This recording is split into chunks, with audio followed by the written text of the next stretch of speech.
नमस्कार मित्रों, स्वागत करते हूँ आप सभी का आपके अपने YouTube channel smart city classes 77 पर।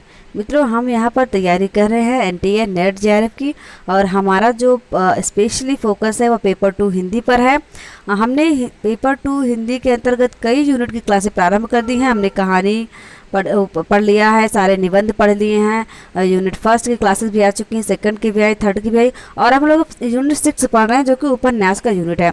और गोदान उपन्यास को 22 भागों में हमने कंप्लीट कर दिया है। हम पढ़ रहे हैं मानस का हंस, जो कि अमृतलाल नागर द्वारा लिखा गया तुलसीदास के जीवन पर आधारित एक काल्पनिक उपन्यास है। हम देखते हैं कि तुलसीदास जी ने जब रामचरितमानस को लिखना प्रारंभ किया तब उन पर अनेक प्रकार की परेशानियां आती हैं। तात्कालिक जो समाज के धर्मगुरु होते हैं अयोध्या के, वह उन्हें वहां पर बहुत प्रताड़ित करते हैं, जिसके कारण वह अयोध्या छोड़ करके काशी में आ जाते हैं। और काशी में अपने मित्र गंगाराम के माध्यम से, एक उनके कोई शिष्य थे टोडर, जिनके माध्यम से वो हनुमान जी के मंदिर पर रहकर रामचरितमानस को रचना चाहते हैं, लेकिन तभी वहीं पर पत्थरबाजी होना प्रारंभ हो जाती है। हम लोगों ने वहां तक देख लिया था भाग 16 के अंतर्गत। अब हम देखते हैं भाग 17 में उसके आगे क्या होता है। दूसरे दिन सवेरे ही सवेरे तुलसीदास जब गंगा स्नान से लौटकर आए तो उन्हें अपनी कोठरी की चौखट के आगे एक मरा हुआ कुत्ता, कुछ हड्डी के टुकड़े आदि पड़े दिखाई दिए। तुलसीदास के पैर झिझक कर थम गए, मुंह से राम राम शब्द निकला। तीसरे दिन जब भी कोई तुलसीदास के द्वार पर आता तभी उसके ऊपर ढेरे बरसने लगते। चौथे दिन तुलसीदास टोडर से बोले, भाई मैं यहाँ नहीं रहूँगा, हनुमान जी मुझे यहाँ रहने की आज्ञा नहीं देते। टोडर अकड़ कर बोले, अरे महात्मा जी, 4 दिन उन्होंने उत्पात मचा लिया, अब देखिए मैं भी अपना तमाशा दिखाऊंगा। अकबर बादशाह का राज है, सबको अपने धर्म कर्म की छूट है। ये कोई सचमुच मुसलमान थोड़े हुए थे। बिरादरी में फूट पड़ गई, बस इन लोगों ने धर्म बदल दिया। बदला लेने के लिए हमें सताते हैं। मैं कल ही यहाँ के हाकिमों से मिलकर सारा प्रबंध कर दूंगा, आप यहीं डटे रहें। तुलसी रात में अपनी कोठरी बंद करके दिए के सामने बैठे लिख रहे हैं। अत्र ऋषि के आश्रम में सीता सहित राम लखन दोनों भाई विराजमान है। तुलसी दोहा लिख रहे हैं। प्रभु आसन आसीन भर लोचन शोभा निरखी, मुनिवर बचन प्रवीण जो रिपान स्तुति करत। तुलसी तन्मय होकर लिख रहे हैं। अचानक देखते हैं कि बंद किवाड़ों के भीतर धुआं और आग घुसी चली आ रही है। तुलसीदास घबराकर उठ खड़े होते हैं। हे राम, यह कैसी परीक्षा, मेरी सारी काव्य रचनाएं नष्ट हो जाएंगी। तुलसीदास क्षण भर तो मूढ़वत खड़े रहे, फिर झटपट अपनी झोली उतारी, अपने आगे फैले हुए कागज पत्र जल्दी जल्दी समेट कर उसमें रखे, उस पर अपना धोती गोछा रखा और लोटे में दवात कलम डालकर झोली तैयार करके रखी। चौखट के एक कोने में लपटे भी निकलने लगे और बंद कोठरी में धुआं तो दम घुटने वाला हो गया था। कोने में पानी का घड़ा रखा था, पूरी चौखट धीरे धीरे आग पकड़ रही थी। तुलसीदास ने घड़े का पानी डालकर उसे बुझाया, अपनी झोली उठाई, बाहर निकलकर चौकन्नी दृष्टि से इधर उधर देखने लगे। फिर प्रार्थना की, हनुमान जी, मैं आपकी आज्ञा से यह काव्य रचना कर रहा हूँ, मुझे सूचित होकर लिखने दें, कहकर वे अंधेरी गलियों में चल पड़े। रात अभी पहर भर ही चढ़ी थी। नगर की सब गलियों में अभी पूरी तरह सन्नाटा नहीं हुआ था। जिस समय वो गोपाल मंदिर की गली से गुजर रहे थे उस समय मंदिर में आरती के घंटे घड़ियाल बज रहे थे। तुलसीदास मंदिर में चले गए। आरती समाप्त हुई, पट बंद हुए, भक्तजन अपने अपने घर को चले। तुलसीदास ने तब वहाँ के एक कर्मचारी से कहा, मैं अयोध्या जी से आया हूँ, यहाँ हनुमान फाटक पर ठहरा था।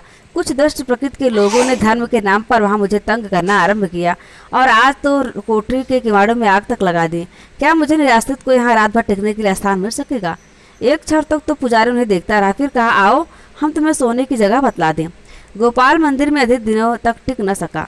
क्या उन लोगों ने आपका विरोध किया गुरुजी? हाँ, परंतु मैं किसी को दोष नहीं देता। बात यह कि मेरे कथा के प्रशंसक शीघ्र ही मुझे खोजते वहाँ पहुँच गए। उनमें टोडर सबसे पहले पहुँचे। हाँ गुरुजी, मैं उन्हीं के बारे में सोच रहा था। वे बेचारे तो बहुत दुखी हुए होंगे। पूछो मत, बहुत दुखी थे। आज तो यह भीड़ भाड़ और एक अपरिचित शरणार्थी का यह महत्व स्वाभाविक रूप से मेरे प्रति ईर्ष्या का कारण बना। मैं उस समय अरण्य कांड के लेखन में इतना तन्मय था कि तुमसे क्या कहूँ। मेरे सामने राम कथा के बिंबों को छोड़कर एक और भी चित्र आता था और वह था कथा सुनने वाले भक्त नर नारियों का।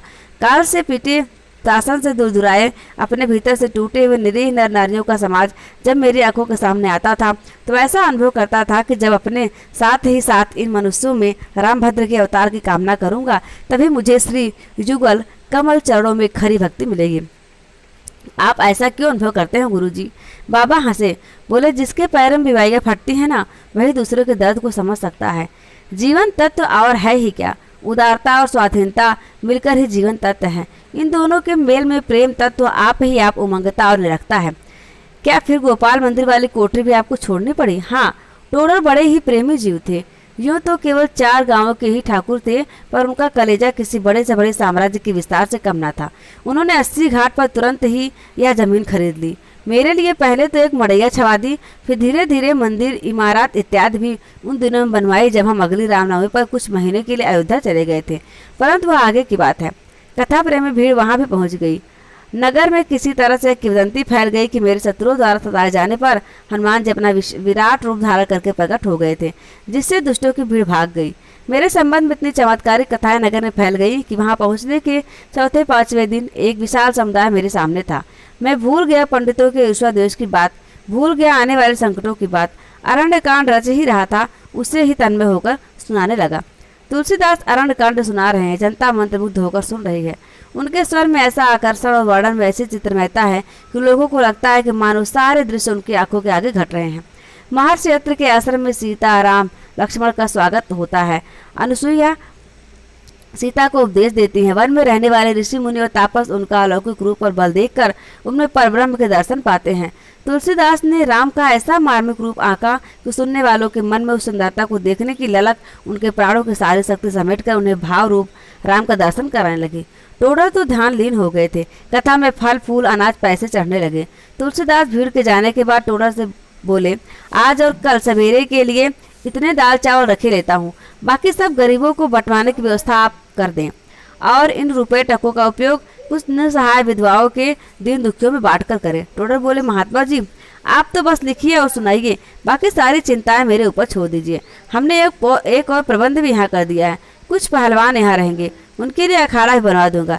फिर कोई टिर पिर करेगा तो तुम मेरी सुरक्षा की चिंता छोड़ो, मेरे बल राम है और सहायक बजरंग बली। बाकी अखाड़ा बन जाने से हमें सचमुच बड़ी प्रेरणा मिलेगी। हम तो सोचते हैं कि नगर में जगह जगह अखाड़े बन जाए, अखाड़ों में हनुमान जी की मूर्तियां स्थापित हो जाएं और चारों वर्णों के तरुण सबल बने। एक बार राम जी की वानर सेना तैयार हो जाए तो फिर उन्हें प्रकट होते देर नहीं लगेगी, बच्चों की तरह मचल कर। टोडर अखाड़ा तुम जल्दी से जल्दी बनवा दो मित्र, पहले एक अखाड़ा मेरे यहाँ बन जाए, हमारे जवान तगड़े बनने लगे तो फिर मैं इस शंकर जी के जगह में चारों ओर हनुमान अखाड़ों की गुहार लगाऊं। राम जी की सच्ची पूजा न्याय पक्ष की पूजा है। जब हमारे जवान हनुमान बलि का आदर्श लेकर बलि बनेंगे तभी न्याय की प्रतिष्ठा और अच्छा भी हो सकेगी। तुलसीदास के मन में बड़ा उल्लास था। कुछ देर वे अपने ही में मगन रहे, फिर एकाएक पूछा, अरे भाई हमारे गंगाराम की कुछ खैर खबर मिली? 8-10 दिन को कह गए थे, अब लगभग 1.5 महीना पूरे को होने आया। पंडित जी चुनार में बीमार पड़ गए थे महात्मा जी, मैंने कल ही उनके घर आदमी भेजकर पूछवाया था। अब स्वस्थ हैं और बस 10-5 दिनों के भीतर आने ही वाले हैं। हाँ, हमारा विचार है कि एक बार यहाँ के विद्वत समाज से भी हमारा नेह नाता बन जाए। हमें न जाने के भीतर ही भीतर आभास होता है कि यह वर्ग हमारे लिए व्यर्थ ही में संकटकारी भी हो सकता है। अरे नहीं महात्मा जी, आप चिंता न कीजिए। एक दिन जहाँ सबको दिव्य ठंडाई बूटी छनवाई, स्वादिष्ट भोजन छकाए, जरा इतर फुलेल हार गजरे से मस्त किया, नहीं कि सब हाँ जी हाँ कहते डोलने लगेंगे। तुलसी मुस्कुराए, कहा, बस बात इतनी सरल नहीं टोडर, खैर होगा, राम करें सो हो। टोडर के जाने के बाद एकांत में चूल्हे पर अपनी खिचड़ी पकाते हुए ध्यान मग्न बैठे थे। मन कह रहा था, यश की चाह, धन की चाह और कामनी की चाह, यह तीनों एक ही है तुलसी, इनमें अंतर मत समझ। केवल स्त्री को ध्यान से हटा देने मात्र से ही तू निष्काम नहीं हुआ, यश की लालसा भी काम ही है। तू कुछ दिनों तक अपना कथा व्यापार बंद कर, नहीं तो तेरा दम फूल उठेगा। कथा व्यापार क्यों छोड़ूं? क्या इससे मेरी कीर्ति ही बढ़ती है? नहीं, टूटे हुए त्रस्त अंदर नारियों को आस्था भी मिलती है, उनके जीवन में रस आता है। मैं जो काम केवल अपनी प्रतिष्ठा बढ़ाने की कामना से ही करूंगा वह कदापि सफलीभूत न होगा। मेरे भी ऐसी ही नाक कटेगी जैसे कथा प्रसंग में सूप नखा की नाक करने वाली है। तुलसीदास के चेहरे पर हंसी आ गई। हंडिया का ढक्कन उठाकर खिचड़ी की स्थिति देखी और उसे कलछुल से हिलाते हिलाते सहसा मन फिर बोला, अच्छा, सूप नखा प्रसंग में राम जी को जरा सी चकल्लस करे तो क्या भेजा होगा? मर्यादा पुरुषोत्तम जगदम्बा के सामने स्वयं तो हंसी में भी किसी अन्य स्त्री को प्रोत्साहन न देंगे। तुलसी गुनगुनाने लगे, सीता ही चितई कही प्रभु बाता, आही कुमार मोर लघु भ्राता, गई लक्ष्मण रिपु भगनी जानी, प्रभु बिलोक बोले मृदुमानी। आंखों के सामने दृश्य आने लगे। कुटी के बाहर एक ओर सिया राम जी बैठे हैं, उनसे थोड़ी दूर पर लक्ष्मण जी वीरासन पर बैठे हैं।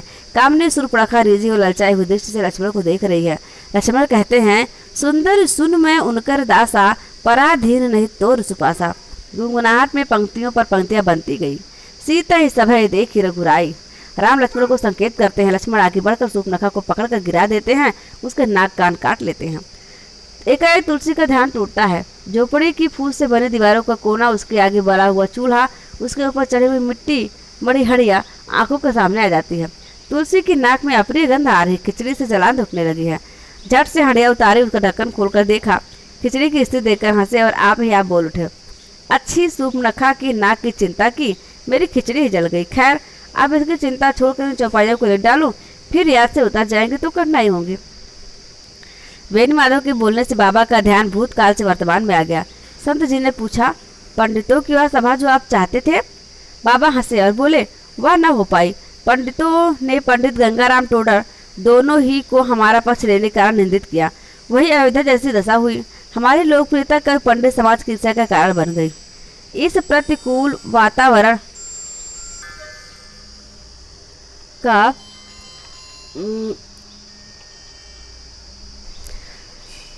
इस प्रतिकूल वातावरण का प्रभाव आपके काम में निश्चय बाधक सिद्ध हुआ होगा गुरुजी। बाधक नहीं, साधक सिद्ध हुआ, क्योंकि हम खरे अर्थ में विरक्त होना सीख गए। वेणुमाधव बोले, गुरुजी, इतना त्याग कर चुकने के बाद भी आपने अपने को क्या उस समय तक विरक्त नहीं माना था? कैसे मानता वेणुमाधव? मैं अपने राम के प्रति अनुरक्त होते हुए अपनी काव्य प्रतिभा से ही अधिक लगाव रखता था। मुझे साधारण जन समाज से मिलने वाला स्नेह उतना नहीं रिझाता था जितना कि अभिजात वर्ग से प्रतिष्ठा पाने की लालसा। फिर भला बतलाओ कि मैं अपने आप को खरा रावण रागी वीतरागी क्यों कर मानता? वह तो अरण्य कांड रचते हुए जब सीता जी के विरह में राम जी के विलाप का वर्णन करने लगा तो सहसा मुझे लगा कि रामायण रचते रचते तुलसीदास ने एकाएक अपनी कलम रख दी और गहरी चिंता की मुद्रा में सूनी उदास दृष्टि से अपनी कोठरी के बाहर चमकते प्रकाश को देखने लगे। मन कहता है, रे तुलसी, प्रतिष्ठा का दशानन तेरी भक्ति को हर ले गया है। तू काव्य में जिस असीम भक्ति की बातें कर रहा है वह क्या सचमुच तेरे पास है? नहीं, हाँ है। मैं सूने मन से भक्ति की बात नहीं कर रहा हूँ। मैं जन जन में राम के दर्शन करने के लिए सतत प्रयत्नशील रहता हूँ। फिर दम्भी राम और समाज में प्रतिष्ठा पाने की लालसा तुझे क्यों सताती है? तुलसीदास के प्रश्न भरी आंखों में लज्जा का बोझ झलका, आंखें नीची हो गई। एक गर्म उसास मुंह से निकल गई। वे अनमने होकर एकाएक उठ खड़े हुए और अपनी कोठरी में बावले चक्कर काटने लगे। मन झिझक रहा था। कहाँ है तेरी राम दर्शन की चाह? तू झूठा है, लबार है। मैं काव्य रचते हुए राम जी का ही तो ध्यान करता हूँ। झूठा है, तू केवल कथा प्रसंगों को जोड़ने की चिंता करता है। तेरे मन में राम का वास्तविक स्वरूप अब भी नहीं आया है। कैसा है वह रूप? कहाँ देखूं, कहाँ खोजूं, कहाँ पाऊं? बाहर से कैलाश जी का स्वर सुनाई पड़ने लगा। वह किसी से कह रहे थे, मैं आपसे सच कहता हूँ कि अब मेघा भगत व पहले के मेघा भगत नहीं रहे। जयराम साव और कैलाश कई बातें करते हुए भीतर आ चुके थे। जयराम हाथ जोड़कर जय सिया राम कहते हुए आगे बढ़े और तुलसी के चरण छूने को झुके। कैलाशनाथ बड़ी आत्मीयता भरी दृष्टि से अपने बाल्य बंधु को देखते हुए बोले, जय श्री शिवराम, जय शंकर, जय सिया राम, जय शंकर। दोनों मित्र मुस्कुराने लगे। बैठने पर तुलसीदास ने पूछा, भाई जी के लिए तुम अभी क्या कर रहे थे कैलाश? मैं झूठा नहीं, तुम क्या कह रहे थे कैलाश? मैं झूठ नहीं कहता तुलसी। मैं इधर कई महीने से भगत जी के स्वभाव में अंतर पा रहा हूँ। अभी कुछ ही दिन पहले मैं उनसे मिल आया हूँ। वे मुझे स्वस्थ दिखे, मन से भी चंगे लगे। उनकी बातों में रस था, प्राण थे। हाँ, यह सब है, पर मैं अनुभव से कहता हूँ, मैं कभी हूँ। मैं जब चाहूँ किसी भी छंद में रस और भावों का समान शक्ति से बखान दूंगा, परंतु वह शक्ति मेरी पहले ही कमाई हुई सिद्धि है, आज की नहीं। यदि मैं अपने काव्य के भीतर कोई नई बात नहीं कहता, अपने थकी हुई शब्द योजना को ताजा पर नहीं दे पाता, सब कुछ बेकार है। मेघा भगत भी अब वैसे ही भगत हो गए हैं। तुलसी का चेहरा झुक गया। मन कह रहा था, तेरा भी यही हाल होने वाला है तुलसीदास। पहले उछा के झरने में भक्त रूपड़ी विद्युत संचार करने वाली जिस जलधार से तू नहाया था वह अब तुझसे दूर हो चुकी है। नहीं नहीं नहीं, तुलसी के चेहरे पर कंप आ गया। जयराम साहू कैलाश जी से कह रहे थे, भाई मुझे तो उनकी भक्ति अब ऊंची बढ़ गई मालूम होती है। भक्त न होती तो भला वे रामलीला की सोच सकते थे? कैसी रामलीला साहू जी? तुलसी ने उत्सुक होकर पूछा। कैलाश बोले, अरे उसी का तो निमंत्रण देने आए हैं हम। वाल्मीकि रामायण के आधार पर उन्होंने नटों से रामलीला का प्रसंग प्रस्तुत कराया है। कहते हैं प्राचीन काल में लीलाएं होती थी, उसका अब फिर से प्रचलन होना चाहिए। कल राम जन्म होगा। सुनकर तुलसी की सच्ची ललक सहसा जागी। उत्सुकता भरे आत्मलीन स्वर ने पूछा, राम जन्म होगा? अरे आगरे वाले राजा टोडरमल है ना, उनके बेटे राजा गोवर्धन चारी आजकल नगर में आए हुए हैं, सो उनको दिखलाने के लिए वह स्वांग हो रहा है। कैलाश जी की इस बात से जयराम साहू के मुख पर खिन्नता चढ़ी। बोले, कबीर जी, आप तो जिसके विरुद्ध हो जाते हैं उसने फिर किसी अच्छाई को देख ही नहीं पाते। तुलसी को देकर, महाराज जी, गुण दोषों पर हमारी नज़र जब तक कांटा तोल न सधे तब तक क्या हम सच को परख सकते हैं? वाह वाह, यह खरी वैश्य बुद्धि की बात है। कांटे तोल बात आप ही कर सकते थे। मैं स्वयं अपने भीतर इस समदृष्टि को पाने के तड़प रहा हूँ। कल किस समय होगा राम जन्म? स्नेह से अपने मित्र की ओर देखकर हंसकर कैलाशनाथ ने कहा, तुम्हारे अंतर में तो प्रतिष्ठा हो ही रहा है। उस दिव्य छब की झांकी में तुम्हारे नेत्र में पा रहा हूँ। किंतु मेघा भगत, अरे अब छक छोड़ कर बात कर भाई, तुलसी ने प्यार छिड़कते हुए कहा। जयराम जी ठीक कहते हैं, तुम अब झक्की हो गए हो कैलाश। कैलाशनाथ ने मौन होकर सिर झुका लिया। पल दो पल के बाद ठंडे स्वर में कहा, झक्की क्या, अब मैं अपनी पराई सारी लोक लीला से उब चुका हूँ बंधु। जो तुमको अपने बीच में न पाता सच कहता हूँ, मैं अब तक गंगा में कूद कर अपने प्राण दे चुका होता। एक बड़े मनसबदार आ रहे हैं तो मेघा भाई लीला दिखला रहे हैं। बाहरी भक्ति ढोंग की रजाई ओढ़। तुलसी हल्के हल्के चिढ़ गए। कहा, बस बहुत बकले भाई, अब तुम्हारी यह झक मुझे चिढ़ाती है। कैलाश कवि अपने स्वर को यथासाध्य शांत बनाकर बोले, देखो तुलसी, तो हमारे बहुत पुराने साथी हो। यही मेघा भगत जी हमारे तुम्हारे साथ का कारण बने। उनके प्रति मेरी श्रद्धा तुमसे छिपी नहीं है। पिछले 20-22 वर्षों में तुम्हें भी देखा है और उन्हें भी कहो हाँ। तुलसीदास ने हाँ तो न कहा, किंतु गंभीर भाव से हाँ सूचक सिर हिलाया। कैलाश जी बोले, भगत जी की भक्ति भावना तुमसे पहले चमकी। तुम्हारी चमक के बढ़ते चरण मैंने आरंभ के दिनों में भी देखे और अब यह विकसित रूप भी देख रहा हूँ। कहो हाँ। तुलसीदास गंभीर रहे, किंतु मुस्कुराहट की एक रेखा होठों पर खींची गई। आंखों में विनोद की चमक भी आ गई। कहा, हाँ, इतने वर्षों हमारे परम पूज्य मेघा भगत जी कोल्हू के बैल की तरह राजे रजवाड़े सेठ साहूकार इन्हीं के घेरे में नाच रहे हैं और तुम गली गली बावले की तरह डोल डोल कर सबके अंदर नैतिकता की आंधी उठा रहे हो कि नहीं? हाँ, क्यों? मैं व्यक्ति की भीतर वाली सगुण निर्गुण खंडित आस्था को दशरथ नंदन राम की भक्ति से जोड़कर फिर खड़ा कर देना चाहता हूँ। मैं अकेले नहीं, पूरे समाज के साथ राममय होना चाहता हूँ। मेघा भाई का भी उद्देश्य यही है, पर मार्ग दूसरा है। जयराम साहू और कैलाश दोनों ही तन्मय होकर तुलसीदास की बातें सुन रहे थे। उनके स्वर के उतार चढ़ाव, उनकी शांत गंभीर उत्तेजना के बहाव को देख रहे थे। बात समाप्त होने पर कैलाश तुलसी के पैर छूने के लागे बढ़े। है ये क्या करते हो जी? के उत्तर में तुलसी के हाथों में अपना हाथ छुड़ाकर पैर छूने का हठ ठानते हुए श्रद्धा विगलित स्वर में कहा, तुम हमारे मित्र भले हो, पर तुम सचमुच महान आत्मा हो। तुम्हारी कथनी और करने में भेद नहीं है, यह सबसे बड़ी बात है। भगत जी बैठे बैठे तो जीव मात्र को अपने कलेजे का बूंद बूंद भाव अर्पित कर देंगे, पर कहो कि उठकर जाएं तो नहीं। तुम्हारी तरह गली गली डोलना उन्हें एक अप्रतिष्ठित कार्य लगता है। अपनी बात कहते कहते उत्तेजनावश कैलाश जी तुलसी के पैर छूने का स्वयं अपना ही आग्रह विचार कर सीधे खड़े हो गए। उनकी बाहें छोड़कर तुलसी ने मुस्कुराकर कहा, देखो कैलाश, मनुष्य अपने सामर्थ्य के अनुसार ही आगे बढ़ता है, फिर हर एक की प्रकृति में थोड़ा बहुत अंतर भी होता ही है। तुम कभी हो बेलाग बात कहना तुम्हारी प्रकृति में है, किंतु तुम्हें यह भी देखना चाहिए कि आलोच्य व्यक्ति अपनी समर्थ भर शक्ति को अपने जीवन में निभा रहा है या नहीं। यदि निभा रहा है तो उसके सत्य को देखो, उसकी सामर्थ्य को नहीं। और यदि सामर्थ्य की आलोचना करना ही चाहते हो तो रचनात्मक दृश्य देखो। खरी आलोचना करने में कबीरदास जी मेरे आदर्श हैं। जहाँ झूठ को देखा वहीं खींच के ऐसा झापड़ मारते थे कि थोथे अहंकार की चमड़ी उतर जाती थी। मैं महात्मा कबीरदास जी को उच्चतम आत्माओं में से एक मानता हूँ। उन्होंने पराई बुराइयों की तीव्र आलोचना करके अपने को संवारा, परंतु मैं अपनी और समाज की खरी आलोचना करके दोनों को एक निष्ठा से बांध कर उठाना चाहता हूँ। टूटू झोपड़ियों के बीच में अकेले महल की कोई शोभा नहीं होती। वह अपनी सारी भव्यता और कलात्मकता में क्रूर और गंवार लगता है। फिर भी सच्चे संतों की बातों को हमें औसत स्तर पर लाकर नहीं सोचना चाहिए। क्यों? न्याय की तुला पर सभी बराबर होते हैं। तुम्हें देश काल का भी ध्यान रखना होगा कैलाशनाथ। कबीरदास जी ने जिस समय निर्गुण निराकार की वंदना की थी, उस समय नगर नगर गांव गांव में हमारे मंदिर तोड़े जा रहे थे, लोक समाज की आस्था तोड़ी जा रही थी। कबीर ने राम रूपी आस्था को निर्गुण बखान कर लोक मानस को पोढ़ा बनाए रखा। यह क्या छोटी बात है? मैं कबीरदास जी का बड़ा आदर करता हूँ, लेकिन उनके चेलों के पीछे तो लठ लेकर डोलते हो। कैलाश ने मुस्कुरा कर कहा, हाँ, आज के वातावरण में उनके गाल बजाऊ समर्थकों के पाखंड पर मैं अवश्य प्रहार करूंगा। ये लोग टूटे हुए समाज की पीड़ा को नहीं पहचानते, पेड़ से गिरे दम तोड़ते हुए प्राणी को यह क्रूर दो लाते और मारते हैं। तब मेघा भगत पर यदि मैं वही आक्षेप करता हूँ तो तुम क्यों चिढ़ते हो? बुरा इसलिए लगता है कि तुम मेघा भाई के गलत मूल्यांकन करते हो। उनकी सामर्थ्य की सीमा कुछ छोटी भले ही हो, पर वे पूर्ण भावनिष्ठ हैं। खैर छोड़ो यह प्रसंग, बोलो लीला किस समय होगी? उत्तर जयराम साहू ने दिया, ब्यालू जीमने के बाद होगी महाराज जी।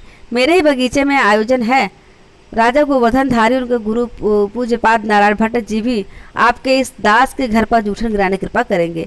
हम लोग आपको लेने के लिए जल्दी चले आएंगे। कैलाश भैया, कैलाश जी आपको लिवाने इसी समय चले आएंगे, कहीं चले न जाइएगा। आपको अपने बगीचे में देखने के बाद फिर चाहे हाकिमों साहूकारों की दुनियादारी में रहूं तो भी मेरे मन में सब हरा भरा रहेगा। जयराम साहू की बात से तुलसीदास के मन को कहीं गहरे में स्पर्श दिया। बोले, जयराम जी, आप अपने प्रति आपके इस प्रेम भाव से मैं बड़ा ही आनंदित हुआ हूँ। राम आपका भला करे। जयराम साहू हाथ जोड़कर बोले, महाराज जी, सच्चा भाव आप ही में देखने को मिलता है। मैं पंडित कैलाश नाथ जी की इस बात से सहमत हूँ। आपके बिना मुझे चैन नहीं आता। सुनकर तुलसीदास सचेत हो गए। मन कहने लगा, सुन रहे तुलसी, जब तक तेरे हृदय की बगिया में राम जी ऐसे ही नहीं रमेंगे तब तक तुझे अपने काव्य और कथा आदि बाहरी क्रियाकलापों में खरी निश्चिंतता नहीं प्राप्त होगी। उन्होंने उठकर खड़े होते हुए जयराम साहू के कंधे पर हाथ रखा और बोले, जयराम जी, आप और कैलाश इस समय मेरे लिए गुरुवत सिद्ध हुए हैं। मैं आप दोनों के हृदय में विराजमान ज्योति स्वरूप सिया राम को प्रणाम करता हूँ। उसी दिन छुटपुटे बखत में तुलसीदास अपनी कुटिया के आगे चबूतरे पर 8-10 आदमियों के बीच में घिरे बैठे बातें कर रहे थे। इतने में तनिक दूर पर एक आवाज़ सुनाई दी, है कोई राम का प्यारा जो इस बरमतिया के पातकी को भोजन करा दे? मैं 3 दिन से भूखा हूँ। है कोई राम का प्यारा? किसी की बात सुनते सुनते लपक कर तुलसीदास उठे और तेजी से उस आवाज़ की ओर चल पड़े। है कोई राम का प्यारा जो इस बरम हत्या के पातकी को? आओ भैया, मैं तुम्हें भोजन कराऊंगा। थके लड़खड़ाते पैर, सूखा पिटा हुआ चेहरा, बुझी हुई आंखें, फिर से अपने भीतर उमड़ती हुई विशाल गंगा का बोझ सहसा न उठा पाई। चाहा हुआ जीवन जब मिल रहा है तब काया में उसका भार उठाने की मानो शक्ति नहीं बची थी। तुलसीदास की बात सुनकर उन्हें देखकर वह इतना आराधित हुआ कि गिरने को हुआ। तुलसीदास ने उसे दोनों हाथों से संभाल लिया और कहा, आओ आओ। झोपड़ी के द्वार तक तुलसीदास के सहारे चलते हुए वह व्यक्ति रुदन भरे धीमे स्वर में यही 2 वाक्य दोहराता चला गया, राम तुम बड़े दयालु हो, मैं बड़ा नीच हूँ। राम तुम बड़े दयालु हो। चबूतरे पर बैठे लोग बाग अचानक से तमाशा देख रहे थे। तुलसीदास ने उसे अपने झोपड़ी के द्वार पर बैठाया और कहा, यहाँ बैठो, मैं पानी ले आऊँ, हाथ मुँह धो लो तो रोटी दूँ। तुलसी भगत भीतर से लोटा भरकर जल लाए, उसके हाथ पैर धुलाए। अपने कांपते हाथों से चूंकि वह लोटा पकड़ नहीं सकता था, तुलसी ने स्वयं उसके हाथ पैर धोए, कुल्ला कराया, जैसे माँ छोटे बच्चे की सेवा करती है। फिर लाकर बिठलाया, भीतर गए रोटी और दूध लाकर उसे दिया। आप ही उसे मीज कर उसके सामने रखी। वह खाता रहा और यह सामने बैठकर उसे देखते रहे। चबूतरे पर बैठे प्राय सभी लोग अब इधर ही आकर खड़े हो गए थे। तुलसी भगत के इस काम पर कानों कान कुछ आपसी बातें भी होने लगी थी। एक व्यक्ति के मन की उबलन बाहर निकलने को आतुर हुई। वह तुलसी भगत के पास आकर बोला, ये कौन जात है महाराज? तुलसीदास मुस्कुराए कहा, अभी तो यह केवल रामजन है, जब खा लेगा तब जात और पाप का कारण पूछूंगा। पेट में कुछ पड़ चुका था, मन में संतोष छाने लगा था। अपराधी के हाथ भी कांप नहीं रहे थे, वह सद गए थे। खाते खाते रुककर उस ब्रह्म हत्यारे ने कहा, मैं राधास जी की बिरादरी का हूँ साहबो, और ब्रह्म हत्या करके फिर ब्राह्मणों से ही सेवा लेता है। तुलसी ने दोनों हाथ उठाकर कहने वालों को शांत किया। कहा, भूख और निराशा की ऐसी स्थिति में तुम जरा अपनी कल्पना करके देखो सुखदीन, जाति पाति वर्ण आदि सब कुछ अपनी जगह पर ठीक है, पर एक जगह मनुष्य केवल मनुष्य होता है। घट घट में एक ही राम रमते हैं। अभी सब जने चुप रहो, चबूतरे पर चलकर बैठो। यह पहले संतोष से खा पी ले तो उसके पाप का कारण पूछेंगे। तो चुप तो हो गए, किंतु हर एक को यह बात थोड़ी बहुत आखिरी अवश्य थी। तुलसी भगत ने ब्रह्म हत्यारे चमार को अपने कटोरे में भोजन परोसा, उसके पैर धुलाए। यह धर्म और समाज के विरुद्ध काम किया। इसके बाद लोग संभवतः चले भी जाते, किंतु अपने मन की घृणा के बावजूद हर एक व्यक्ति अपराधी के अपराध कथा सुनने को भी उत्सुक था। इसलिए सब लोग चबूतरे पर बैठ गए, आपस में धीरे धीरे बतियाने लगे। यह अच्छी बात नहीं हुई। भूखा भले हुए पर है तो आखिर ब्रह्म हत्यारा ही, और फिर ब्राह्मण ही पैद होवे, और ब्राह्मणों में भी उसके जैसा भगत महात्मा साला हौसला पा जाएगा, 2-4 ब्राह्मणों की हत्या और करावेगा। ठीक कहते हो। अरे हमारे ऋषि मुनि जो धर्म नियम बनाए गए वह कोई गलत थोड़ी ही है। ब्रह्म हत्या की पातकी जब तक ऐसे डोल डोल कर न मरे तब तक उसका प्रायश्चित पूरा नहीं हो सकता है। आगे आगे तुलसी भगत और पीछे पीछे ब्रह्म हत्यारा चबूतरा की तरफ आते दिखलाई दिए। सब लोग शांत हो गए, चुप हो गए। चबूतरे पर चढ़कर तुलसीदास ने उसे नीचे खड़े रहने का आदेश दिया और कहा, अब तुम हम सबको अपने अपराध का कारण बतलाओ। कहकर तुलसी बैठ गए। हत्यारा हाथ जोड़कर कुछ कहने से पहले रो पड़ा। बोला, क्या कहे पंचो, आप समझो कि दवत है, हाँ तो च्यूटी भी काट लेता है, हमारे गांव में दाता दिन महाराज रहे, ब्याज बट्टा भी करते रहे। मैं तो महाराज हम विपदा में उनके ऋणिया भये। ये हमारी जवानी की बात है, तो उन्हें हमसे हमारी घर वारी पर हक मिल गया। हम चुपाए रहे पंचो, सबल से निबल कैसे बोले। फिर हमारी बिटेवा बड़ी भई, उहो पर हक जमावे के जतन की। तब क्या कहें पंचो, हमको क्रोध आ गया। क्रोध में हमारी उंगलियां तने सकत पड़ गई, उनका गला दब गया। हम बड़े दुखी हैं महाराज, कहकर वह फिर रोने लगा। तुलसीदास बोले, वह जन्म से ब्राह्मण होते हुए भी कर्म से अधम था। तुम्हारी जगह और भी कोई होता तो वह आवेश में ऐसा काम कर सकता था। खैर अब तुम जाओ, कहीं दूर देश निकल जाओ। समझ लो तुम नए जन्म पा रहे हो। राम राम जपो, मेहनत मजदूरी करो, जीवन में जो खोया है उसे फिर से पालो। उसके जाने के बाद एक व्यक्ति ने कहा, उस ब्राह्मण का पाप तो बहुत बड़ा था, भगत जी पर ब्रह्म हत्या तो उससे बड़ा पाप है। मर्यादा पुरुषोत्तम रामभद्र ने भी ब्राह्मण रावण को मारा था। असुर धर्मी अपना वर्ण खो देता है, पापी सदा दंड के योग्य है। सवेरे घाट पर चर्चा फैलते फैलते दिन चढ़े तक प्राय नगर भर में फैल गई। क्या छोटे क्या बड़े सभी इसी की चर्चा कर रहे थे। काशी की जनता में तुलसीदास के इस काम के आलोचक अधिक निकले, प्रशंसक कम। उठते उठते दोपहर तक तुलसीदास को भी यह समाचार मिल गया कि काशी के महान तांत्रिक बटेश्वर मिश्र तुलसीदास को दंड देने के लिए कोई योजना बना रहे हैं। टोडर ने भी यह सूचना पाई और सब काम छोड़कर तुलसीदास के पास आए। उन्होंने कहा, महात्मा जी, मैं और मेरी सारी बिरादरी आपकी सेवा में हाजिर है। हमारे रहते काशी में कोई आपका बाल ही पाकर नहीं कर सकता।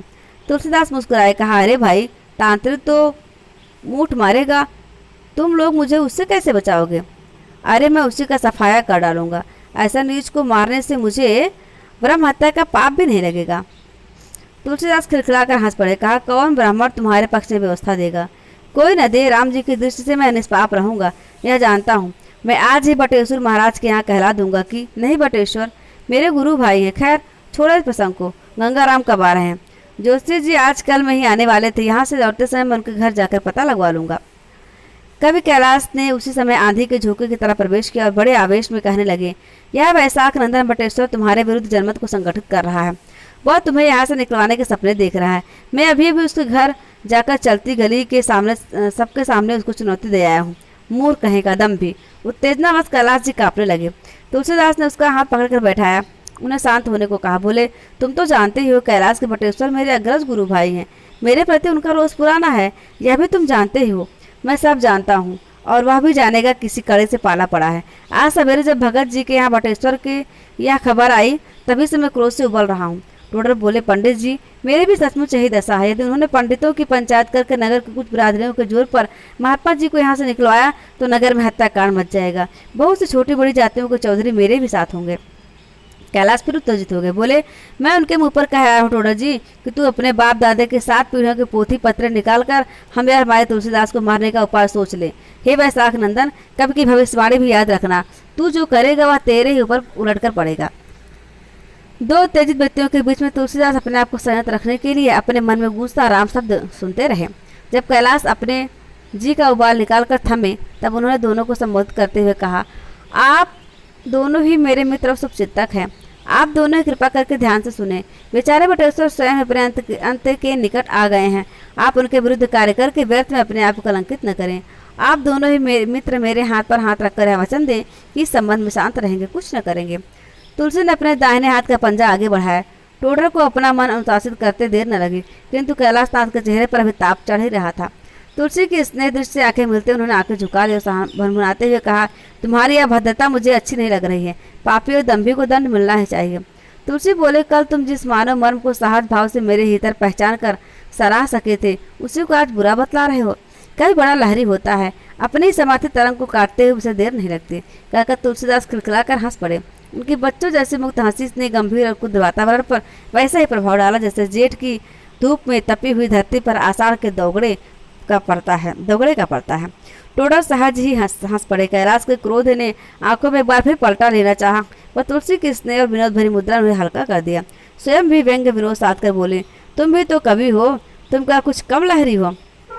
हाँ, कि तुम्हारी लहरें अब राम समीरण से अधिक संचालित होती हैं, यद्यपि अब भी वे पूरी तरह से मेरे वश में नहीं आई हैं। अच्छा छोड़ो यह प्रसंग, यह बताओ कि मेरे इस पाप से मेरा रामलीला देखने का पुण्य तो क्षीण नहीं हो पाया? कैलाश थोड़ा आकर कर बोले, मेरा मेघा भगत और चाहे जो हो, पर इस संबंध में बड़ा शेर निकला। मैं कल तक जितना खिन्न था उतना आज उनसे संतुष्ट हूँ। सुखी मन से तुलसी बोले, मैं तुम्हारी आज की इस मन मुद्रा से बड़ा संतुष्ट हूँ। क्यों यह बतलाओ कि नारायण भट्ट और राजा गोवर्धनचारी जैसे बड़े बड़े लोग आ रहे हैं या वह भी बतला रहा हूँ।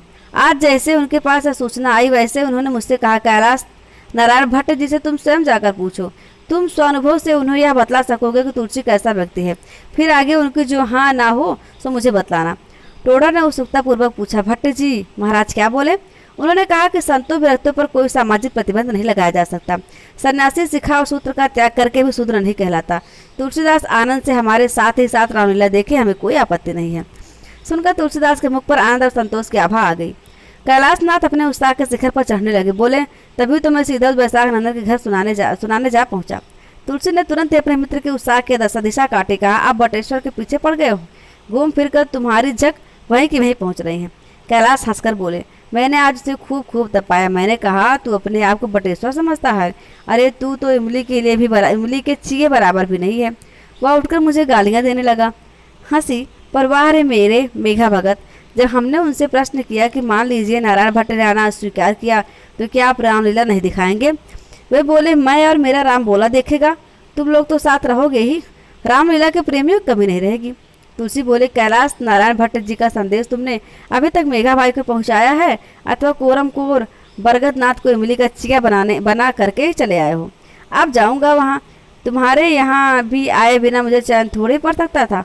चलो साथ ही साथ चले। जयराम साहु की रथ की बाट देखना बेकार है, बाहर हमारे टोडर जी का रथ तो खड़ा ही हुआ है। टोडर बोले, हाँ, हम महात्मा जी तथा अपनी भदैनी छोड़ आएंगे, आपको भदैनी छोड़ आएंगे। सब लोग उठ पड़े। कुटिया से बाहर निकलकर कैलाश ने उस्ताद टोडर की बाह पकड़कर प्रेम से दबाई और कहा, देखो राम जी की लीला, जो देश के सम्राट है उनका दीवान भी टोडर है और जो हृदय के सम्राट है उनके दीवान का नाम भी टोडर ही है। टोडर ने स्वयं ही कहा और खिलखिलाकर हंस पड़े।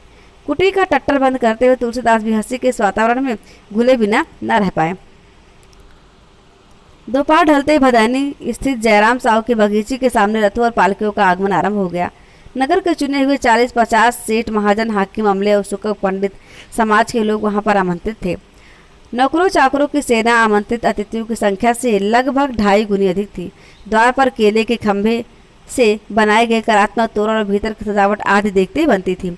सुनार के पत्थर की बनी हुई कलात्मक 12 दरी में मखमली तोशक तकिए गलीचे बिछे थे। सजावट और धूप गंध से महकते हुए इस स्थान में मेघा भगत का आसन सबसे अलग लगा था। तुलसी को उन्होंने अपने पास ही बिठला रखा था। नगर के संभ्रांत नागरिक आते मेघा भगत को प्रणाम करते, फिर अपनी जगह पर बैठ जाते। कईयों ने मेघा भगत के साथ तुलसीदास भगत को ही प्रणाम किया। कई उन्हें बिना पहचाने निकल गए। अपनी अपनी जगह पर बैठकर उनमें तुलसी के संबंध की ताज़ा चर्चा स्वाभाविक रूप से चल पड़ी। कुछ लोग आपस में कुछ बात पकाकर मेघा भगत के पास आए और बड़े विनय से कहा, भगत जी, हमारा यही भाग्य है कि आप दो महात्माओं के दर्शन एक साथ पा रहे हैं। हम तुलसीदास जी से कुछ बातें करना चाहते हैं। मेघा भगत बोले, आज के बाद भी काशी में तुलसीदास तथा आप लोग रहेंगे, जब चाहे मिल सकते हैं। आज भरत को राम के पास ही रहने दीजिए। एक तगड़े से पंडित युवक ने, जिसकी संपन्नता का परिचय उसके गले में पड़ी सोने की 8 लड़ी जंजीर, बाहों का जोसन और हाथ के नगीने जड़े अंगूठे करा रही थी, बोला, तो इसका तात्पर्य यह भैया कि आप अपने को राम का अवतार मानते हैं। मेघा भगत शांत रहे, मुस्कुराकर कहा, मैंने उपमा दी थी, वैसे राम तो मुझे आप में भी दिखलाई देते हैं। वह युवक फिर बोला, हमें आपके भगत जी के ब्रह्म हत्यारे की चकल्लत नहीं करनी है, हमें तो ऐसे ही थोड़ा बहुत परिचय बढ़ाना है। सुना है प्रातः स्मरणीय आचार्य पाद से सनातन जी महाराज के शिष्य हैं और अब महात्मा के रूप में निवास करने के लिए यहाँ आए हैं, तो आलाप संलाप करके अपना परिचय बढ़ाना चाहते हैं। मेघा भगत जी की ओर देखकर तुलसी ने कुछ कहना चाहा, किंतु भगत जी पहले ही बोल पड़े, आज के दिन वाद विवाद नहीं होगा, अभी थोड़ी देर में भट्ट जी राजा टोडरमल के साथ आएंगे।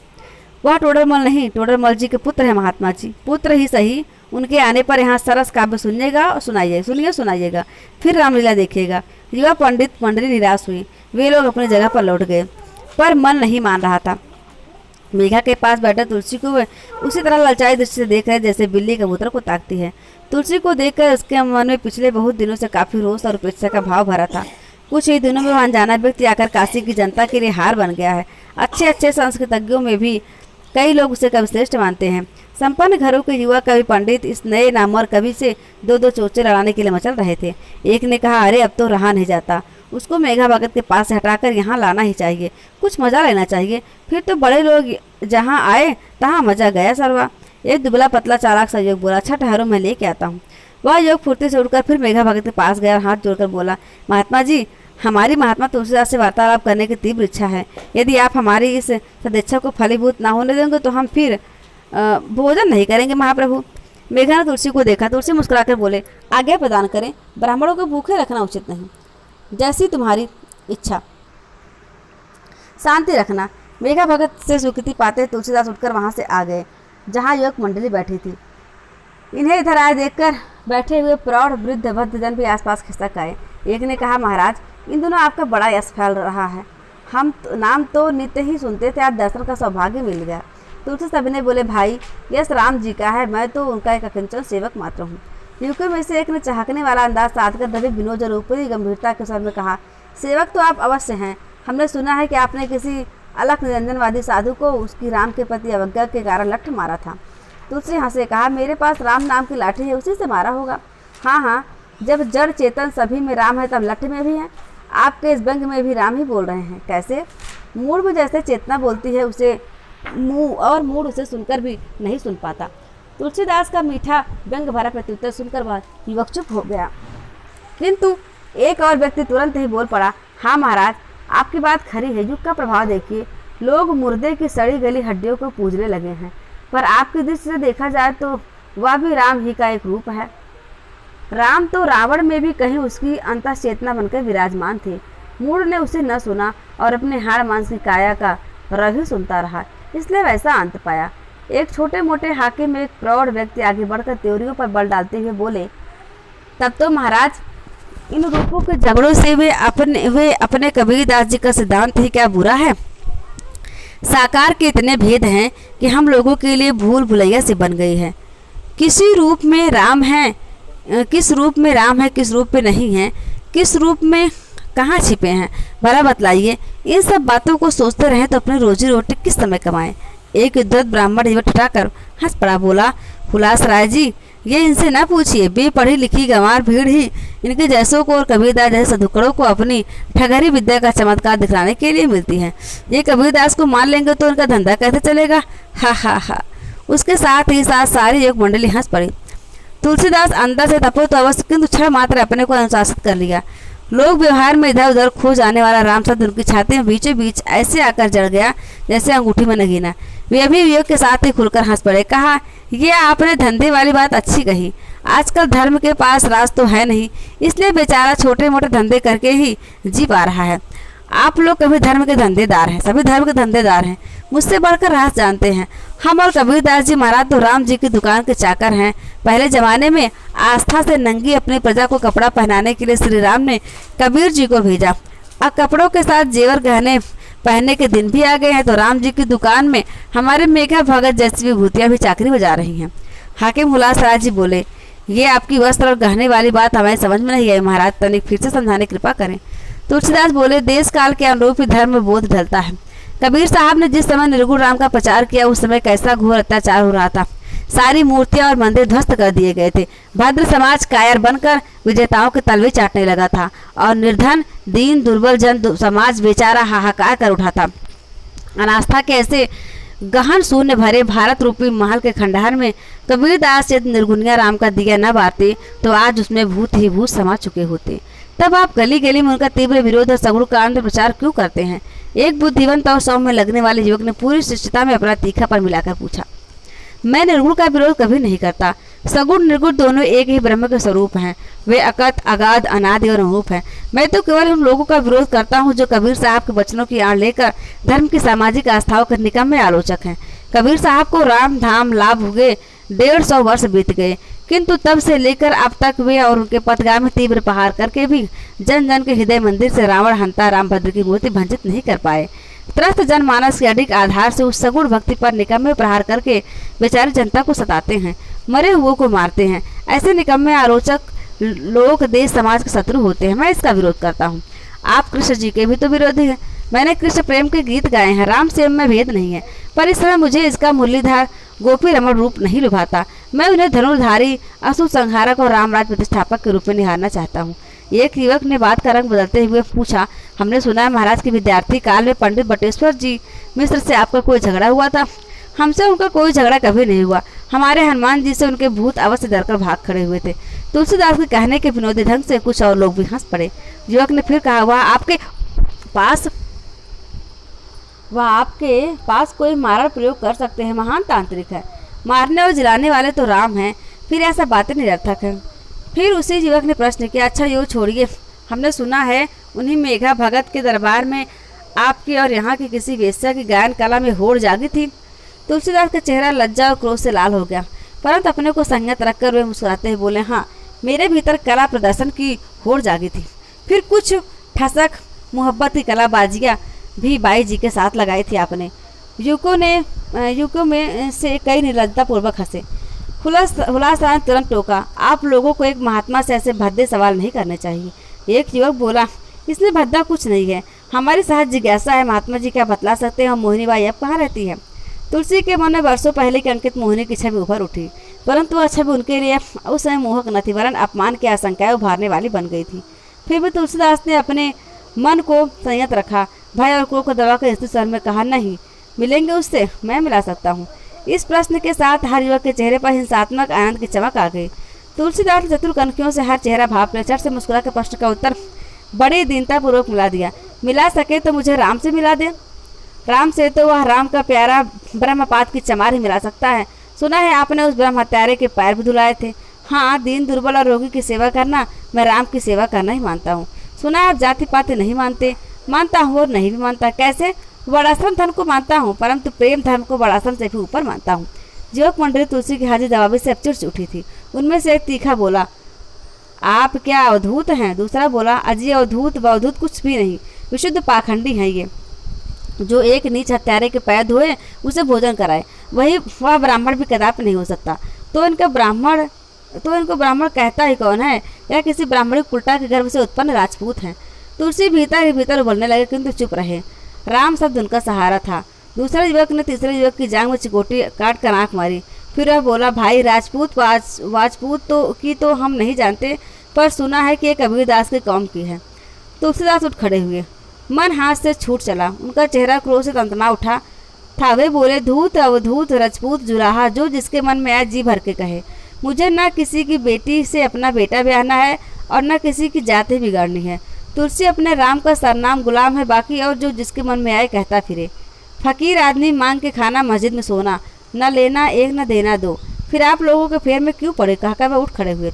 एक युवक तुरंत उठा और उनकी राह रोककर हाथ जोड़कर बोला, हमें से कुछ लोगों ने निसंदेह आपको अपमानित करने के लिए यहाँ बुलाया था। मैं जानता हूँ आपके मत में मेरा विरोध भले ही हो, पर मैं आपका सम्मान करता हूँ। हमारी मूर्खतापूर्ण विद्रोह भरी बातों का बुरा न माने। तुलसी शांत स्वर में बोले, भैया बुरा मानकर मेरा कुछ लाभ तो होने से रहा, जो मानूं। आप लोगों ने मेरे बहाने अपना थोड़ा सा मनोरंजन कर लिया, इसलिए अपने आप को धन्य मानता हूँ। तुलसीदास तेजी से चले गए और भगत जी के पास आकर शांतपूर्वक बैठ गए। संभ्रांतों की भीड़ अब पहले से अधिक जुड़ चुकी थी। तुलसीदास को उत्तेजित हो जाने से सभा में एक प्रकार का सन्नाटा सा छा गया था और संभ्रांत समाज को बहुत रुचकर नहीं लग रहा था। फिर भी दोषी प्राय युवक को ही बतलाया गया। संजोग से अधिक समय न बीत पाया था कि जयराम साहू तथा काशी के 2-4 बड़े बड़े धनी धूरियों के साथ महान पंडित नारायण भट्ट और उनके महामहिम शिष्य राजा गोवर्धन चारीदास टंडन बाहरी दरी में पधारे। सभा में बड़ी रौनक आ गई। भोजनोपरांत सभा फिर जुड़ी। कुछ कवियों ने अपनी संस्कृत भाषा की कविताएं सुनाई। मेघा भगत ने किसी दूसरे कवि का नाम लिए जाने से पूर्व ही नारायण भट्ट जी को संबोधित करते हुए कहा, आचार्य प्रवर, हमारे अनुज संप्रिय राम भक्त तुलसीदास की कविता आप सुनने की कृपा करें। आज हमारी रामलीला का प्रथम प्रदर्शन भी श्री राम जन्म प्रसंग को लेकर ही आरंभ हो रहा है। तुलसीदास कृपा करके सभा को अपनी कोई रम्य रचना सुनाएं। नारायण भट्ट जैसे उद्भट और परम प्रतिष्ठित विद्वान के लिए काशी कवि समाज में एक नया चेहरा कोई विशेष आकर्षण नहीं रखता था, किंतु तुलसी के स्वर और काव्य प्रतिभा ने उन्हें क्रमशः अपनी ओर खींच लिया। तुलसीदास सभा में तन्मय होकर गा रहे थे, श्री रामचंद्र कृपाल भज मन हरण भव भय दारुणम। भजन के समाप्त होने पर सभा कुछ क्षणों तक तुलसी के साधु से बंधी हुई मौन बैठी रही। सामने मंच से उसी समय जवनिका हटा दी गई और रामलीला का प्रदर्शन आरंभ हो गया। लीला प्रदर्शन के बाद लौटते समय दुष्ट युवक मंडली में से एक बोला, भाई कुछ भी कहो, सब मिलाकर यह तुलसीदास नाम का प्राणी चमत्कारी और दमदार भी है, इसीलिए उसे शीघ्र उखाकर फेंकना चाहिए। इसकी एक चाबी तो आज हम लोगों को मिल ही गई है। जात पात पूछने से चिढ़ता है, घर चलो बैठकर इसके मुंडन संस्कार पर विचार किया जाएगा। गुरु कथा धीरे धीरे बेनी माधव जी के लिए एक ऐसी प्रेरणा भरी चुनौती बनती जा रही थी जिसका सामना करने में उनका दिल दहलता था। उन्हें अपने लौकिक जीवन में अपने गुरु के समान विकट संघर्ष कभी नहीं झेलना पड़ा था। वे अभी तक काम को ही राम नहीं बना पाए और गुरु जी काम, क्रोध, लोभ, मोह आदि की शक्तियों को खींचकर कितने मनोयोग से अपने राम निष्ठा को प्रबल बना चुके हैं और अधिकाधिक बनाते रहे हैं। यह उनके लिए आश्चर्यजनक तो था ही, साथ ही उनका रहा सहा हौसला भी दिनों दिन पस्त होता चला जा रहा था। बेनी माधव अपने भीतर बराबर लघुता अनुभव करते जा रहे थे। वर्षों पहले जब वे इसी काशी में गुरु आश्रम के अंतेवासी थे, तब भी गुरु जी के व्यक्तित्व के आगे उन्हें अपनी हीनता ने बेहद सताया था। इन दोनों भी उनका एक मन फिर से भाग जाने को होता था, परंतु दूसरे मन से वे अपनी इस इच्छा को बरस कर पीछे हटते थे। एक दिन जेठ की लू भरी दोपहरी में अपनी कोठरी में बेनी माधव जुदास बैठे थे। आकाश उनके मन के आकाश के समान ही दूर दूर तक सोना था। कोठरी उनके अंतर की तरह ही तप रही थी। माला जपने में मन नहीं लग रहा था। वे अपने आप से उबरना चाहते थे। गर्म हवा के तेज थपेड़ों से कोठरी का पुराना पर्दा हट गया था। हवा आकर आग के लपटों से काया को छू जाती थी। पर्दे के निचले बांस का दाहिना कोना सुतली टूट जाने से दीवार में जड़े कुंडों से मुक्त होकर बार बार उड़कर दीवार से फटफटा रहा था। वह ध्वनि सीधे उनके मस्तिष्क की सिराओं पर ही वार करती थी। बेनी माधव बाहर भीतर झुंझलाकर उठे और अपनी छोटी सी कोठरी से बाहर निकल आए। बगल वाली कोठरी में पर्दे की झिर्री से झांक कर देखा, राजा भगत सीधे तने बैठे गोमुखी में हाथ डाले माला जप रहे थे। उनकी आंखें मुंदी हुई थी। किसी साधक की यह तल्लीनता इस समय बेनी माधव के लिए शांतदायक न होकर लघुता, चिढ़ और झुंझलाहट उपजाने वाली थी। वे वहां से हट गए, नीचे उतरे। कुइयां वाले दालान में रामू दो विद्यार्थियों को पढ़ा रहा था। रामू सेवा भी ईर्षा नहीं करना चाहते, किंतु क्या करें, हो ही जाती है। राजा भगत तो खैर गुरु जी के सखा हैं, ऊंचे साधक हैं, किंतु रामू आय में उनके पुत्र समान होते हुए भी आत्म संयम की दृष्टि उनसे कहीं अधिक कसा हुआ है। वो छोटी सी आयु में ही ऐसा सद गया है और वे अभी मानसिक झकोलों से नहीं उभरे। हिंतावश एक ठंडी सांस उनके कलेजे से फूटकर निकल गई। भवन के बाहर निकल आए। बार बार जी चाहा कि घाट की ओर निकल जाएं और किसी सीढ़ी पर गंगा में गले गले डूबकर बैठ जाएं। फिर गुरु जी की कोठरी की ओर देखा। टोडर ने कोठरी के आगे छप्पर छवा दिया था, जो चारों ओर से एक प्रवेश द्वार को छोड़कर बंद था, इसलिए लू की तपन बाबा की कोठरी में सीधे नहीं पहुंच पाती थी। बेनी माधव उसी की ओर चले गए। छप्पर में प्रवेश करने पर देखा कि कोठरी के दोनों द्वार खुले हुए थे। अंधेरे में उनके गुरुजी चौकी पर बैठे अपने घुटनों पर थाप देते हुए आंख मींचे कुछ गुनगुनाते हुए झूम रहे थे। वह शुभ्र वसन गौरवर्ण की तेजस्वी काया कोठरी के अंधेरे को प्रकाशमान कर रही थी। बेनी माधव बाहर खड़े खड़े अपने गुरु जी को देखते रहे। उनके मन के नाचते बौंडर बाबा को देखते हुए मानो थम गए थे। मरुस्थल में चलते चलते मानो हरियाली के सामने आ गए थे। बाबा ने सहसा आंखें खोली, बेनी माधव को देखा, बोले, आओ बस, बड़े समय से आए। अभी कुछ समय पहले मुझे तुम्हारी भी याद आई थी। तुम आज अपने से बहुत उकड़े हुए हो ना। बेनी माधव जी के मन में एक क्षण के लिए झिझक न आई। वे बोले, हाँ गुरुजी, लगता है कि एक यथार्थ को झुटलाया नहीं जा सकता। कहकर बेनी माधव रुके। उन्होंने सोचा कि शायद गुरुजी प्रश्न करें, किंतु वो मान बैठे रहे। बेनी माधव ने आप फिर बात को आगे बढ़ाया। कहने लगे, भोजन और काम सुख, यह दो अनुभव ऐसे हैं कि जिन्हें मनुष्य क्या प्राणी मात्र बार बार अनुभव करके भी जन्म भर नहीं अघाता। जब यह इतना व्यापक सत्य है, तब इसे नकारना क्या उचित है। अपने बेझिझकपन से बेनी माधव स्वयं ही कुछ भय स्तब्ध होकर भी बड़ा हल्कापन अनुभव कर रहे थे। जो बातें गुरु जी के सामने उनके मुख में से कभी निकल ही न पाती थी, वह अकस्मात फूट पड़ी। बाबा बोले, मेरा यथार्थ तुम्हारे यथार्थ से भिन्न है। तुम गली में खड़े होकर जहाँ तक देख पा रहे हो, मैं छत पर खड़े होकर उससे कहीं दूर तक देख रहा हूँ। यह कहो कि तुम या तो कायर हो अथवा आलसी। बेनी माधव का माथा फिर झुक गया। बोले, मैं दोनों हूँ। मैंने एक मिथ्या मान की चादर में अपना मुंह लपेटकर अपने आप को अंधा बना लिया है गुरुजी। मैं महामूर्ख हूँ। बाबा ने स्नेहपूर्वक कहा, यदि यह चेतना तुम्हारे भीतर व्यापक रूप से प्रकट हुई है तो तुमने कुछ नहीं गंवाया। मैं जानता हूँ कि तुम आजकल अपने से हार रहे हो, पर मैं नहीं चाहता कि तुम हारो। अपने को उठाओ, तनिक अपने विराट स्वरूप को देखो तो सही। वह अपने आप में ही एक ऐसा अनुभव है जिसे पाकर मनुष्य को और कुछ पाने की चाह नहीं रह जाती। कुछ क्षण चुप रहकर वे फिर कहने लगे, मैं जिन दिनों मानस रचना कर रहा था, उन दिनों बराबर इसी उत्साह में रहा करता था।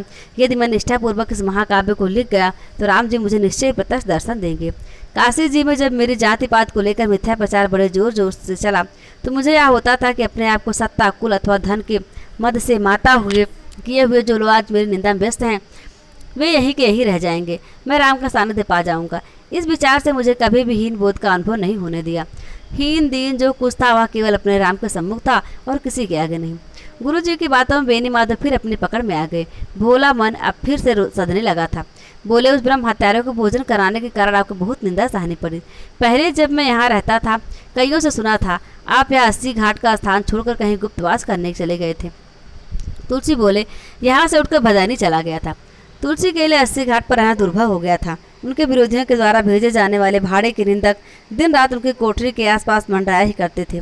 निंदक ऐसे मजे हुए लोग थे कि टोडर के पहलवान और हनुमान अखाड़े के नौजवान ऐसा मौका खोजते ही रह गए जब वे लोग कोई उत्पात या गाली गलौज करें और वह लोग उनकी ठुकम्मस कर पाएं। किंतु निंदा बड़े भक्ति भाव के आडंबर के साथ की जाती थी। ब्रह्म हत्या के चरण पखार कर उसे भोजन कराने की बात ने इतना तोल पकड़ लिया था कि बहुत से भक्त भी तुलसीदास के ब्राह्मण होने में थोड़ा बहुत संदेह करने लगे थे। तुलसीदास ने एक बड़े धैर्य और संयम से काम लिया, पर वे कहाँ तक एक ही बात को राड़ के चरखे की तरह चलाते रहते। उनकी मानस रचना के काम में व्याघात पड़ता था। अरण्य कांड की रचना लगभग पूरी हो चुकी थी। सीता हरण की योजना में रावण कपट मृग के जाल फैला चुका था, किंतु यहीं आकर तुलसीदास की लेखनी स्तंभित हो गई थी। न लिखने का अवकाश मिलता, न सोचने का। एक दिन वे दुखी हो गए। बड़ी शांति बरतते हुए भी मन की खीज आखिर उभर ही पड़ी। उन्होंने अपने छद्म निंदकों और प्रशंसकों की भीड़ से कहा, भाई आप इस प्रश्न को समाप्त कीजिए। समझ लीजिए कि न तो मेरी कोई जाति पाति है और न मैं किसी जाति पात से कोई प्रयोजन रखना चाहता हूँ। न तो किसी के काम का हूँ और न कोई मेरे काम का। मेरे लोग परलोक सब कुछ रघुनाथ जी के हाथ में है। उन्हीं के नाम का भारी भरोसा है। बात चल ही रही थी कि एक साथ लिपटी हुई छुरी सा प्रश्न फिर उनके कलेजे के आर पार हुआ। एक व्यक्ति ने हाथ जोड़कर सविनय कहा, अरे महाराज, आपकी अटल राम भक्ति पर भला कौन संदेह कर सकता है। और मैं समझता हूँ कि यहाँ बैठे हुए किसी भी जन के मन में आपके ब्राह्मण होने में संदेह नहीं है। ब्राह्मण अवश्य हैं, बाकी रहा कुल गोत्र वगैरह सो। निंदा की नई चाल से इस जहर को तुलसी नीलकंठ की तरह पचाने का प्रश्न करते करते भी बिफर पड़े। बोले, अरे आप बड़े नासमझ हैं। इतनी सी बात भी नहीं जानते कि गुलाम का गोत्र भी वही होता है जो उसके साहब का गोत्र होता है। पर आप दया करके मेरी भी एक विनय सुन ले।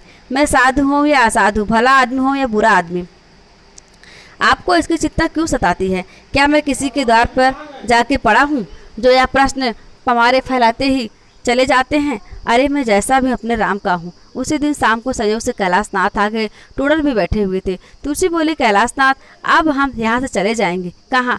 दो ही जगह मन में आ रहा हूँ, या अयोध्या जाऊँगा या फिर चित्रकूट। समझ में नहीं आता कहाँ जाऊँ। वरम तुम यहाँ से जाना ही क्यों चाहते हो? क्या नगर के कुत्तों की भौंभों से डर गए? डरा तो नहीं, पर दुखी अवश्य हो गया हूँ। इन निंदकों और प्रशंसकों की चलकल्ला से मेरा जप तप ध्यान लेखन कार्य सब कुछ चौपट हो रहा है। मन को चैन ही नहीं मिलता तो स्फूर्ति कैसे है? महात्मा जी, आप कहें तो कपिल धारा पर आपके रहने का प्रबंध करा दूं। टोडर ने कहा, वहां जाने से भी मुझे कोई लाभ न होगा। आसपास के गांवों की भीड़ आएगी और इन चकल्लसियों को भी पहुंचते देर न लगेगी। फिर तो जैसा 80 घाट पर वैसे ही कपिल धारा। हम कहते हैं तुम मेघा भाई के साथ क्यों नहीं रहते? भदैनी में जयराम साव की बगीची में रहो और निश्चिंत होकर अपना महाकाव्य रचो। वहाँ तुम्हें कोई सता नहीं सकेगा। कुछ देर तक विचार करने के बाद तुलसी ने कहा, तुम्हारे इस प्रस्ताव में दम है। मेरा लेखन कार्य वहाँ शांतिपूर्वक हो सकेगा। तब फिर तुम एक बार भदैनी चले जाओ। कैलाश मेघा भाई से सही स्थिति बतलाना और कहना कि कल ब्रह्मवेला में मैं भदैनी पहुंच जाऊंगा। कोई यह जान भी न पाएगा कि तुलसी कहाँ गया। तुलसी के भदैनी आ जाने से मेघा भगत बड़े प्रसन्न हुए। ऐसा लगता था कि उनके आगमन की प्रतीक्षा में वे रात दिन सो भी नहीं पाए थे। देखते ही देखते बड़े उन्मत्त उल्लास से भगत जी ने उन्हें आलिंगनबद्ध कर लिया। फिर एकाएक फूट फूट कर रो पड़े। उस रुदन में तुलसी को भक्त जी के अंतर्मन की शांति और आनंद का अनुभव ही अधिक हुआ। उन्हें लगा जैसे भू भरे मैदान में कोसों चलकर वे ऐसी घनी अमराई में आ गए हों जहाँ आम के बौरों की गंध से लदी शीतल बयार डोल रही है। आलिंगन में बंधे हुए बोले, राम जी इस बार कठिन परीक्षा ली मेधा भाई, परंतु उन्हीं की कृपा से उबर भी गया। धीरे धीरे आलिंगन मुक्त होकर अपने आप को संयत करते करते मेघा भाई रो पड़े। कहा, अरे अभी तेरी परीक्षाओं का अंत कहाँ है भैया? यही सोच सोच कर तो दुखी हो रहा हूँ। तुलसी हंसे बोले, आपको इस दुख में भी सुख ही झलक रहा है भाई? आपको इस दुख में भी सुख ही झलक रहा है भाई? सुनकर रोते रोते मेघा हंस पड़े। कहा, इस जगह पर आप मुझे दुख सुख में अंतर नहीं दिखलाई पड़ता। आज की क्लास को हम यही समाप्त करते हैं और अगला भाग बहुत जल्द लेकर आपके सामने हाजिर होंगी। तब तक आप लोग स्वस्थ रहिए, मस्त रहिए, अपना और अपनों का ख्याल रखिए, हंसते रहिए, मुस्कुराते रहिए। नमस्कार, जय हिंद, जय भारत।